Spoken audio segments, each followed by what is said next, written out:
Hi guys, எல்லாருக்கும் வணக்கம். இன்றைக்கி ஒரு சின்ன மினி விலாக் பார்க்கலாம். இன்றைக்கி பாப்பாவோட ஃபர்ஸ்ட் டே ஸ்கூல் ஸ்டார்ட் ஆகுது. ஸோ காலையிலே அழகாக வந்து அவங்க டிஃபன் சாப்பிட்டுட்டு சமத்தா சாமி கும்பிட்டுட்டு ஸ்கூலுக்கு கிளம்பிட்டாங்க. அவங்க டேடி போய் அவங்கள ஸ்கூலில் விடுறதுக்காக கூட்டிகிட்டு போயிட்டு வந்தார். ஸோ அவங்களும் ஹாப்பியாக ஸ்கூல் கிளம்பிட்டாங்க. So first day school start ஆயிருக்குங்கிறதுக்காக சாயந்தரம் வந்து பாப்பாவை கூப்பிட்றதுக்காக நாங்கள் எல்லாருமே போயிருந்தோம். அவங்க ரொம்ப வந்து ஜாலியாக வெளியே வந்தாங்க. ஸோ முதல் நாள் ஸ்கூல் அவங்களுக்கு ரொம்ப ஹாப்பியாக இருந்துச்சு போல். ஸோ வந்த உடனே தம்பியை தான் போய் பார்த்தாங்க. பாப்பாவை கூட்டிகிட்டு அப்புறம் நாங்கள்லாம் வந்து மாமன் படத்துக்கு போகலான்னு ரொம்ப நாளாக பிளான் போட்டுட்டு இருந்தோம். ஸோ போகவே முடியலை. ஸோ இப்போ வந்து சான்ஸ் கிடச்சிச்சு. ஸோ மாமன் படத்துக்கு போகலான்னு நாங்கள் எல்லாருமே கிளம்பியாச்சு.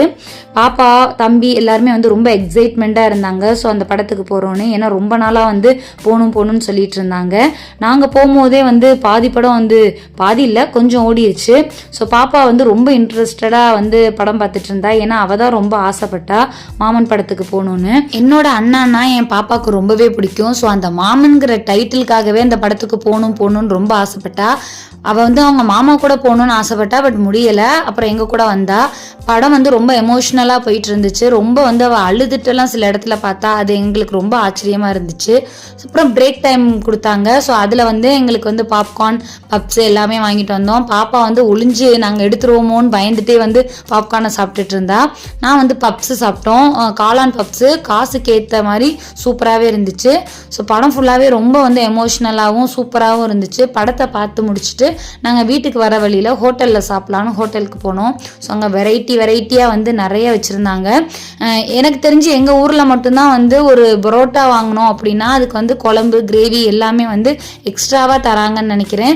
மற்ற இடத்துலலாம் வந்து தனியாக வந்து பே பண்ணி வாங்குற மாதிரி தான் இருக்குது.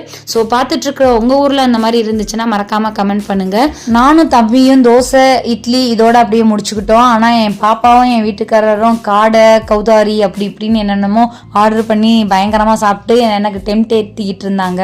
நான் கொஞ்சம் அதில் நிறைய மசாலா ஐட்டம்ஸ் இருக்கிறதுனால அவ்வளோவா நான் வந்து சாப்பிட முடியலை. ஆனால் பாப்பாவும் எங்கள் ஏட்டாவும் நல்லா வெளுத்து கட்டினாங்க. ஸோ ஹாப்பியாக வயிறு ஃபுல்லாக சாப்பிட்டுட்டு நல்லபடியாக வீட்டுக்கு போயிட்டோம்.